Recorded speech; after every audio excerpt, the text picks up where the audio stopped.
सुप्रभात प्यारे बच्चों। जैसे कि हमने कक्षा 6 वसंत का पाठ 2 बचपन जो कि कृष्णा सोबती जी द्वारा लिखा गया है वो हमने पढ़ा था।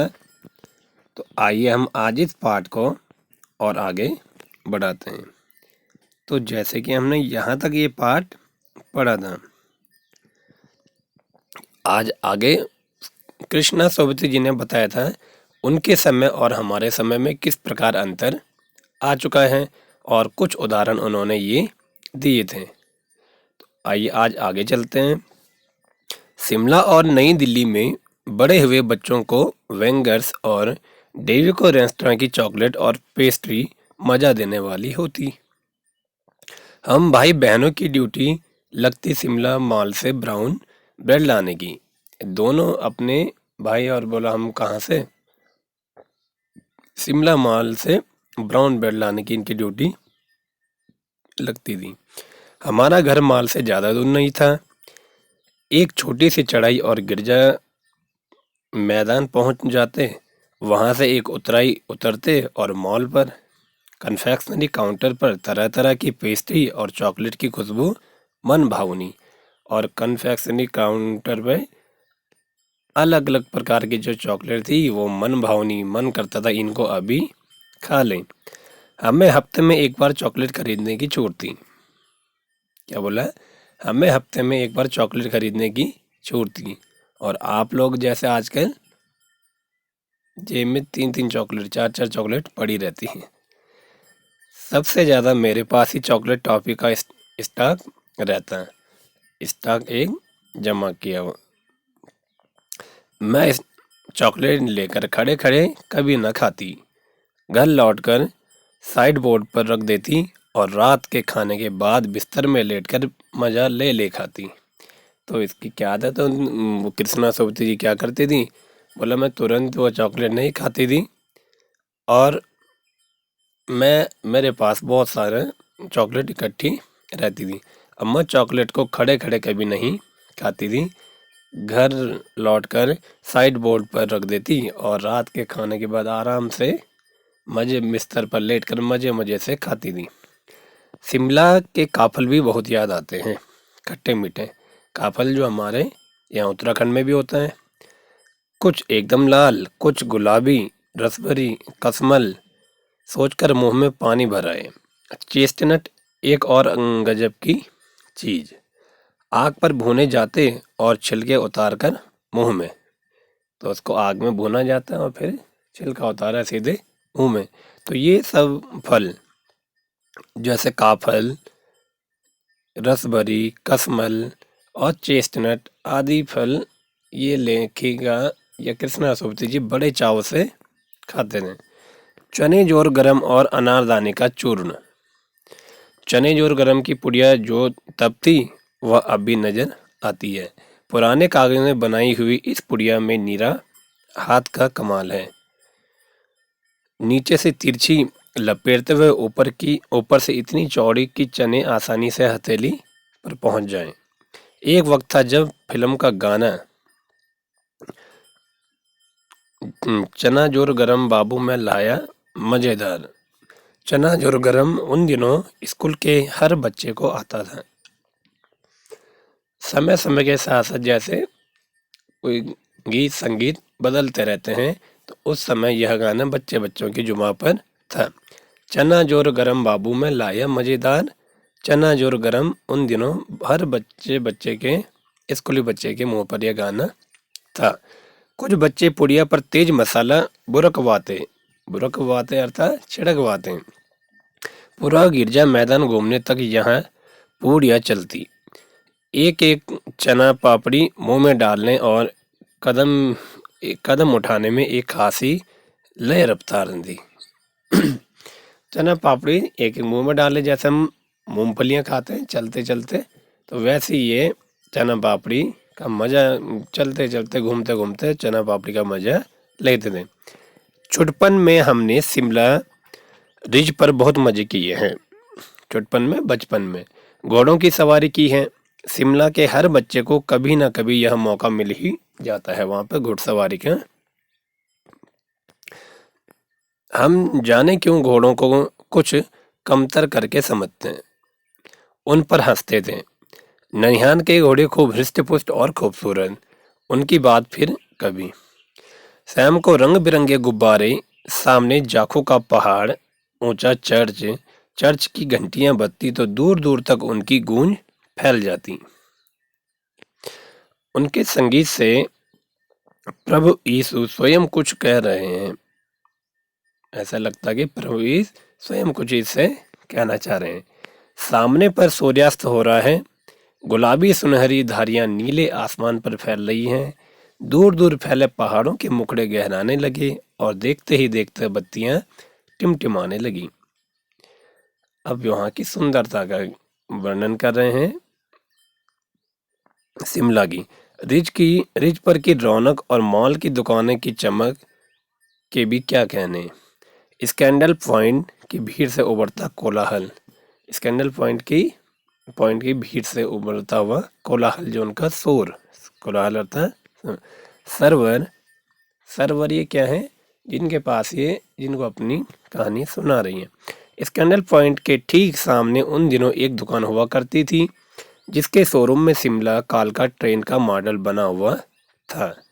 इसकी पटरियां, उस पर खड़ी छोटे छोटे डिब्बा वाले ट्रेन, एक और लाल टीन की छत वाला स्टेशन और सामने सिग्नल देता खंबा, थोड़ी थोड़ी दूर पर बनी सुरंगें।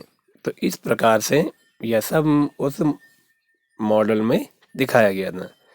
पिछली सदी में तेज रफ्तार वाली गाड़ी वही थी, जो सदी थी उस समय तेज रफ्तार वाली गाड़ी वही थी। अब बुलेट ट्रेन या शताब्दी एक्सप्रेस, कई हमारे पास ऐसी ट्रेन हैं जो बहुत ही तेज चलती हैं।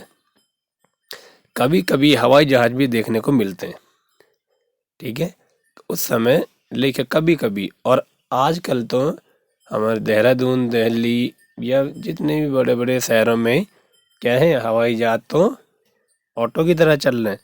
या हमारे यहाँ पहाड़ों तक आए दिन, हर दिन एक या दो हवाई जहाज हमें भी देखने को मिलते ही है।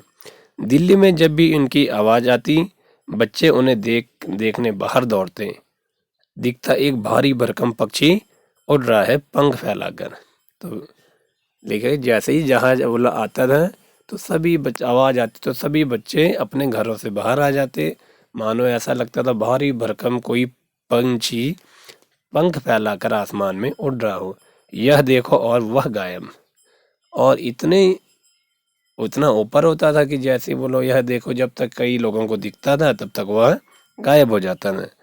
उसकी स्पीड इतनी तेज लगती। हाँ, गाड़ी के मॉडल वाली दुकान के साथ एक और ऐसी दुकान थी जो मुझे कभी नहीं भूलती। वह दुकान थी जहाँ मेरा पहला चश्मा बना था।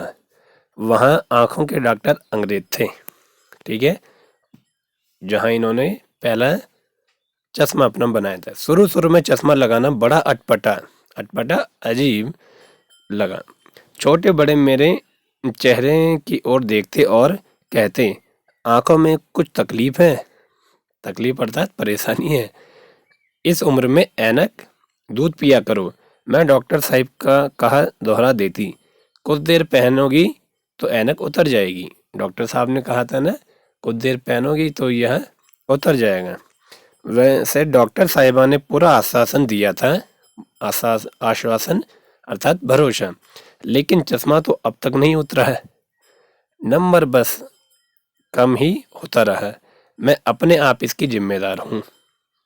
इसकी जिम्मेदारी बोला कौन है? मैं खुद हूँ। जब आप दिन की रोशनी को छोड़कर रात में टेबल लैंप के सामने काम करेंगी तो इसके अलावा और क्या होगा?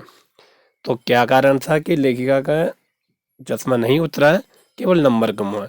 और दिन की रोशनी में काम छोड़कर रात में टेबल लैंप के नीचे काम करती थी, जिससे आंखों पर रोशनी बहुत जोर पड़ता था और वह चश्मा कभी नहीं उतरा। जब पहली बार मैंने चश्मा लगाया तो मेरे एक चचेरे भाई ने मुझे छेड़ा छेड़ा अर्थात चिढ़ाया। क्या कहा? देखो देखो कैसे लग रही है। तो चचेरे भाई ने कहा, देखो देखो कैसे लग रही है। तो ये देखिए अभी भी कृष्णा सोबती जी ने चश्मा पहना हुआ है। तो वो क्या कहता था उसका चचेरा भाई उनका, आंख पर चश्मा लगाया ताकि सूझे दूर की, यह नहीं लड़की को मालूम, सूरत बनी लंगूर की। तो यह कहकर उसका चचेरा भाई उन्हें चिढ़ाता था। मैं खीजी कि मुझ पर यह क्यों दोहराया जा रहा है, पर शेर बुरा न लगा। पर फिर सोचा यह शेर तो अच्छा है। जब वह चाय पीकर चले गए तो मैं अपने कमरे में जाकर आईने के सामने खड़ी हो गई। कई बार अपने को देखा, ऐनक उतारी, फिर पहनी, फिर उतारी, देखती रही, देखती रही। सूरत बनी लंगूर की, नहीं नहीं नहीं, हाँ हाँ हाँ। तो लेखिका को कभी लगता था हाँ बात तो ठीक है, फिर कहे नहीं नहीं, मैं लंगूर कैसे हूँ। मैंने अपने छोटे भाई का टोपा उठाकर सिर पर रखा। कुछ अजीब लगा, अच्छा भी और मजाकिया भी। जब उन्हें लंगूर तो फिर मैंने छोटे भाई का टोपा ही पहन लिया कि यार वो तब की बात थी। अब तो चेहरे के साथ घुल मिल गया है चश्मा। तो नया नया जब चश्मा पहना है तब अजीब लगता था, अब तो बिना चश्मे के ही खराब लगता है। जब कभी उतरा हुआ होता है तो चेहरा खाली खाली लगने लगता है। याद आ गया वह टोपा, काली फ्रेम का चश्मा और लंगूर की सूरत। हाँ, और शिमले में मैं सिर पर टोपी लगाना पसंद करती हूँ। मैंने कई रंगों की मैंने कई रंगों की जमा कर ली हैं क्या टोपियाँ। कहीं दुपट्टों का ओढ़ना और कहाँ सहज सहल सोबिते वाली हिमाचली टोपियाँ। इस प्रकार कृष्णा सोबती जी ने अपने बचपन के बारे में अपनी पिछली सदी का अनुभव हम लोगों के साथ बांटा है। तो आइए इसके हम जीवन परिचय हमने पढ़ा था, प्रश्न अभ्यास संस्मरण जो है उनका, ये तो हमने पहला प्रश्न कर चुके हैं एवं दूसरा प्रश्न हम कर चुके हैं। आइए तीसरा प्रश्न देखें। पाठ से पता करके लिखो कि लेखिका को चश्मा क्यों लगाना पड़ा। चश्मा लगाने पर उनके चचेरे भाई उन्हें क्या कहकर चिढ़ाते थे।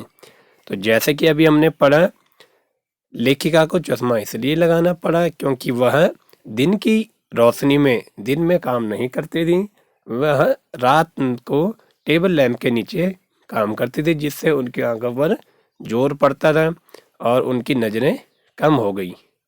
और उनका चचेरा भाई उन्हें क्या कहकर चिढ़ाता था, जो अभी आपने पढ़ा था, आंख पर चश्मा लगाया ताकि सूझे दूर की, या नहीं मालूम की सूरत बनी लंगूर की। तो इसको आप देखेंगे। अगला है, लेखिका अपने बचपन में कौन कौन सी चीज़ें मज़े ले लेकर खाती थी, उसमें से कुछ प्रमुख फलों के नाम लिखो। तो लेखिका अपने बचपन में वैसे तो चॉकलेट और कई सारी चीज़ें खाती थी, मज़े ले लेकर खाती थी। वह चॉकलेट क्या करती, वो एक साथ नहीं खाती थी और उसे साइड बोर्ड पर रख देती थी और रात को खाना खाने के बाद बिस्तर पर लेटकर उसे मज़े मज़े से खाती थी। और कुछ उसमें फल भी थे जिनको लेखिका बड़े चाव से खाती थी, जैसे काफल, रसभरी, खसखस और चेस्टनट, भुना, छिला और मुंह में डाला। तो यह थे हमारे प्रश्न नंबर 3 और 4।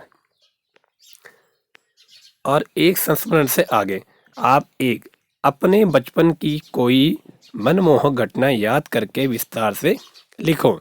आपका बचपन ही चल रहा है और आपकी उम्र भी अभी 10 या 12 साल है। तो आपके जीवन में कोई ऐसी मनमोहक घटना घटी हो जो कि आपको हंसा भी देती है, रुला भी देती है, और मज़ेदार कोई घटना है जिसको आप हमेशा याद करते हो या जो आपको भूले नहीं भूलती, ऐसी कोई घटना आप लिखेंगे अपनी कॉपी पे। तो ये आप अपनी उत्तर पुस्तिका पर प्रश्न नंबर 1-2 आपने कर दिया है। प्रश्न नंबर 3-4 एवं संस्मरण से आगे का प्रश्न नंबर 2 आप अपनी उत्तर पुस्तिका पर करेंगे। धन्यवाद।